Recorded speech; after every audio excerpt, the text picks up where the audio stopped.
Drafting is the most important part of the any case, क्योंकि तुम्हारे पूरे case का फैसला तुम्हारे ड्राफ्टिंग के ऊपर ही होने वाला है। जो ड्राफ्ट में तुमने मेंशन किया है, जो फैक्ट्स मेंशन किए हैं, जो लॉ मेंशन किया है, वो लोअर कोर्ट से लेके सुप्रीम कोर्ट तक वही चलने वाला है।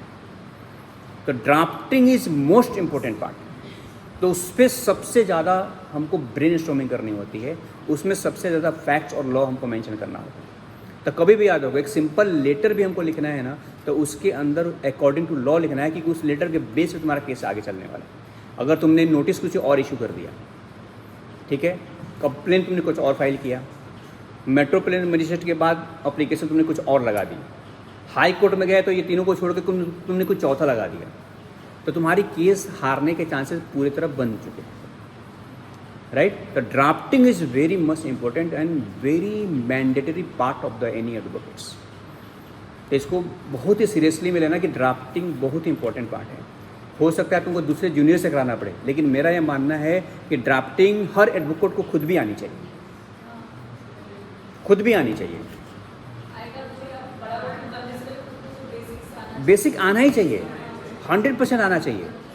जो सॉलिसिटर्स होते हैं या जो बड़े एडवोकेट्स होते हैं, वो केवल ड्राफ्टिंग करने के लाखों रुपए ले लेते हैं, लेकिन मेरा ये मानना है कि हर एडवोकेट्स को अगर केस में जीतना है तो वो ड्राफ्टिंग खुद करनी चाहिए। उसका रीज़न क्या है कि जब तुम ड्राफ्टिंग करते हो ना, then your brain start brainstorming. तुम लिखते जाते हो, सोचते जाते हो, तुम्हारे सारे हार्ड डिस्क, सारे फोल्डर ओपन हो जाते हैं, और फिर तुम उसको जब ड्राफ्ट करने बैठते हो तो तुम्हारा क्या रिवीजन भी होता रहता है। और जब तुम आर्गूमेंट करने के लिए कोर्ट के सामने जा रहे हो, तो चूँकि ड्राफ्टिंग तुमने किया था, तुमको मालूम है कि कौन से पेज पे क्या है, कौन सा पैरा में तुमने क्या लिखा है, तुम्हारे प्रेयर्स क्या हैं, ये सारी चीज़ें तुमको पहले से मालूमात रहती हैं। तो चाहे जितना भी बड़े वकील बन जाओ, सॉलिसिटर बनो या किसी भी बड़े पोस्ट पे चले जाओ, बड़े एडवोकेट बन जाओ, लेकिन ड्राफ्टिंग का जो पार्ट है ना, उसको कभी भी लाइफ में मत छोड़ना।